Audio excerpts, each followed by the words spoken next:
Monsieur Place. C'est vrai que la question du bruit dans l'environnement, c'est vraiment une question en termes de pollution qu'on oublie souvent. Par exemple, en 2015, on avait 10 km de voies où il y avait plus de 3 millions de véhicules par an, donc les 8200 par jour que vous dites, mais plus de 3 millions de véhicules par an qui circulaient.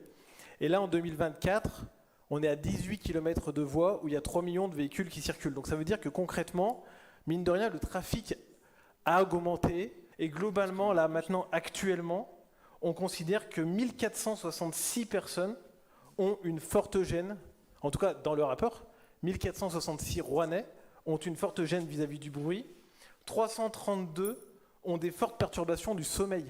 Donc c'est vrai que c'est quand même assez questionnant sur beaucoup de choses. Vous voyez, tout à l'heure, on vous parlait de la question de la place de la voiture, et là, on voit aussi un effet de la place de la voiture.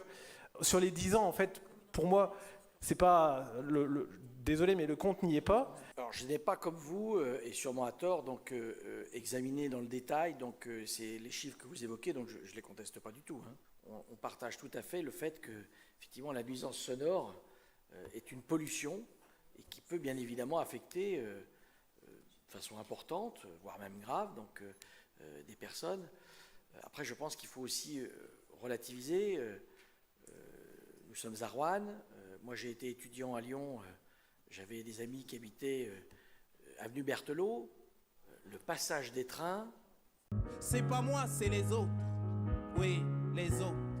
Nous, on nous demande de faire ces efforts-là, mais on ne les demande pas aux autres communes plus petites.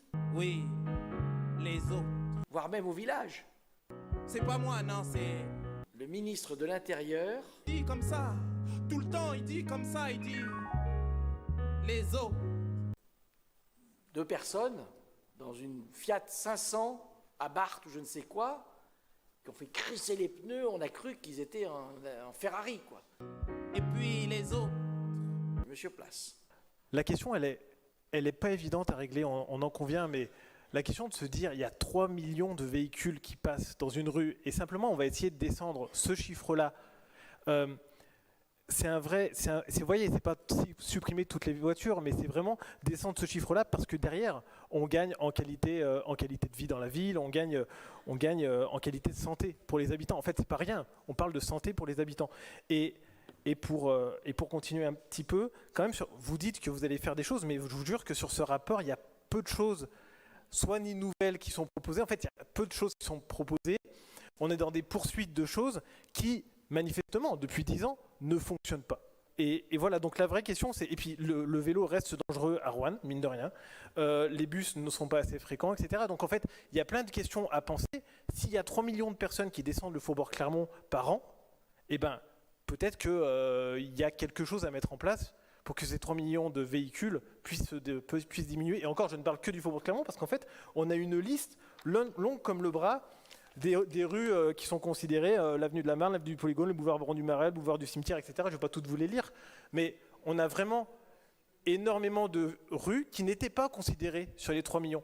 Donc voilà, je vous invite vraiment à y réfléchir et à y prendre le temps, parce que c'est vraiment quelque chose d'important, et on ne peut pas tout rejeter sur quelqu'un qui a une Fiat 500 ou sur Lyon ou je ne sais quoi. Mais, voilà, ce n'est pas parce que je vous cite une anecdote que j'en fais une maxime. Non, mais ce que je veux dire, c'est que... désolé de vous avoir coupé, mais ce que je veux dire, c'est que là, on parle vraiment de 3 millions de véhicules, et oui, on n'est pas sur des questions d'incivilité. J'allais, avant que vous ne m'interrompiez, vous répondre sur le sujet.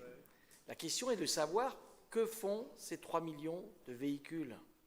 Quand vous avez un territoire qui est redynamisé, il y a plus de déplacements. Donc oui, vous avez raison, il y a un accroissement sur des axes pénétrants. Le Faubourg Clermont, qui est-ce qui prend le Faubourg Clermont?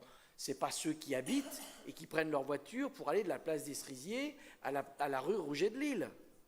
C'est des gens qui viennent de la côte rouennaise, de Villemonté, de Saint-Jean-Chevalet, et qui viennent jusqu'à Roanne. Moi, plutôt que de limiter le trafic en nombre, j'aimerais en améliorer la qualité.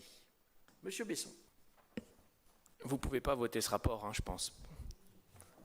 À l'intérieur, dans ce rapport-là, comme dans plein d'autres rapports, le plan climat, les orientations stratégiques nationales, toutes, aucune il n'y a pas d'exception à ma connaissance. Pour ça que si vous en avez, Parce que je comprends que c'est votre posture de dire ok, on maintient le même nombre de voitures, on ne change rien, on mettra des voitures électriques, on les rendra qualitativement plus propres. Et il n'y a aucun plan, même pas celui-ci, je crois que la phrase dedans est assez claire là-dessus, sur le fait qu'il ne faut pas diminuer la quantité de voitures. Ça n'existe pas dans aucun plan de compromis qui permet de répondre aux enjeux de pollution sonore potentiellement, mais aux enjeux climat, aux enjeux de pollution de l'air, de santé, de nuisances sonores, etc. Et de ce point de vue-là, du coup, je ne comprends pas pourquoi vous continuez à la fois de caricaturer notre position, qui est de dire qu'on veut supprimer la voiture, il ne s'agit pas de ça, et je ne comprends pas pourquoi vous maintenez cette idée de dire il faut que nous gardions, que nous ayons toujours plus de parking, que les gens puissent se garer et venir en centre-ville. C'était je crois dans le plan vélo de l'agglomération, il y avait une cartographie de la provenance des véhicules et de la distance des trajets quotidiens. Ça montrait que la grande majorité des personnes font des trajets de très courte distance. La plupart des gens ne viennent pas de Renaison, la plupart des trajets ne se font pas depuis des distances très éloignées. C'est l'ordre de quelques kilomètres autour du centre-ville. Et dans ce giron-là, c'est notre opinion basée sur les documents qu'on peut lire, mais hors de la ville, mais ceux aussi produits par l'agglomération, qui est de dire, eh ben là, on a quelque chose à travailler pour permettre d'autres modalités, réduire la quantité de véhicules, parce que c'est une nécessité. Quand même elles sont électriques, ben, il en faut quand même moins. Donc, pour nous, ça semble important d'aller dans cette voie-là, et je suis preneur vraiment des documentations qui vous permettent d'aller dans le compromis tel que vous le dites, tout en étant à la hauteur des transitions écologiques, climatiques qui sont portées par l'agglomération ou même par ce plan, parce que ce n'est pas écrit dedans. Donc il y a peut-être des autres documents qui nous disent que c'est possible. Les techniciens n'ont pas l'air d'accord au niveau de la ville et de l'agglomération.